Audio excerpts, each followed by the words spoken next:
ఏం తింటున్నారా? అమ్మ చేసింది కదా పచ్చడి, ఉసిరికాయ పచ్చడి. టేస్ట్ చేస్తున్నా. అసలు చాలా రోజులైంది ఊరగాయ కూడా తిని కూడా.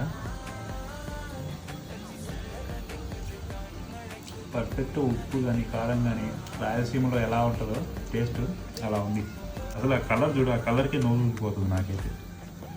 రెడ్గా భలే ఉందంటవా? అది అంత టేస్టీగా ఊరగాయ రావటానికి కానీ రీజన్ ఏంటో తెలుసా? ఏంటి? మనం మిరపకాయలు పట్టించి అదే పనిగా కారం ప్రిపేర్ చేసాము. మామూలు ప్యాకెట్ది కాదు. ఉప్పు కల్లుది ఉంటది కదా, కల్లుప్పుతో కూడా కలర్ వస్తుందా? కలర్ రాదులే, టేస్ట్ వస్తుంది. Okay okay.